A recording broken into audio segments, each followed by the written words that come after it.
sukamwe amavuta menshi atemba nk'umwuzure,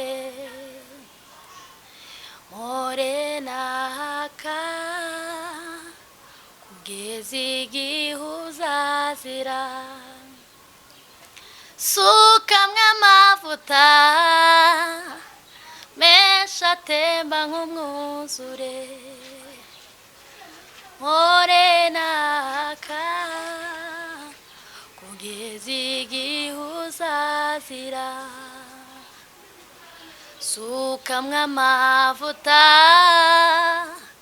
menshi atemba nk'umwuzure, mpore naka kugeza igihe uzazira. Amavuta mwitabaza,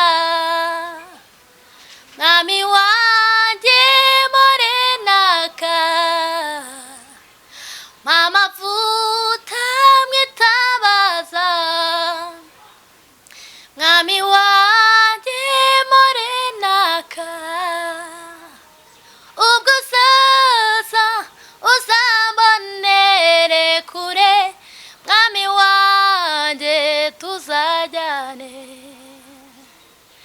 Ubwo uzaza uzambonere kure, mwami wanjye tuzajyane. Amavuta nashire, umuriro ntuzime, isoko ntigakame kugeza igihe uzazira.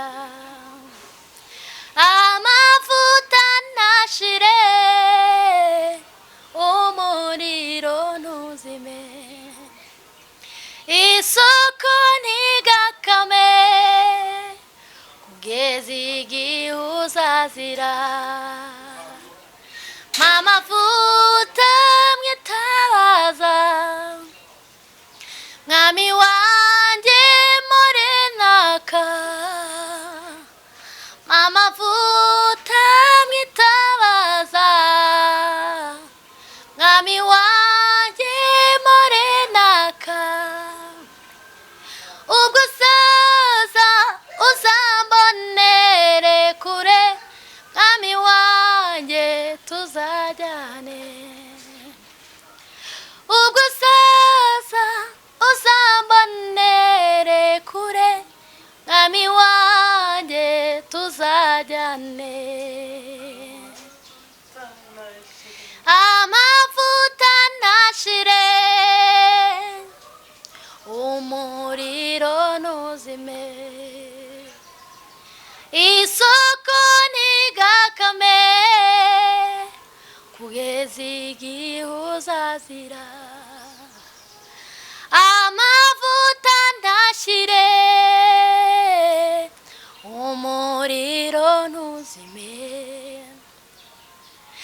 isoko ntigakame mana we kugeza igihe uzazira.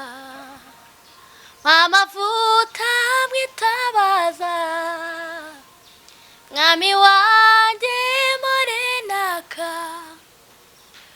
Ubwo uzaza uzambonere kure, mwami wanjye tuzajyane.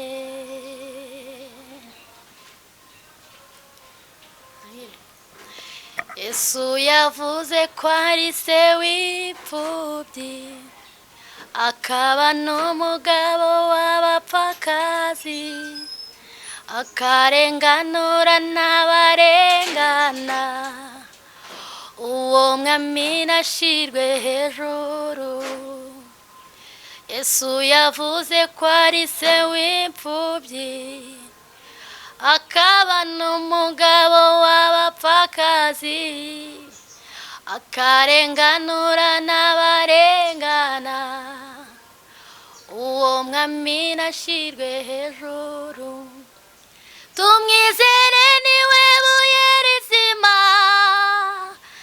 ariko ryanzwe n'abubatsi, ariko ku Mana ryatowe. ariko ku Mana ryatoranijwe.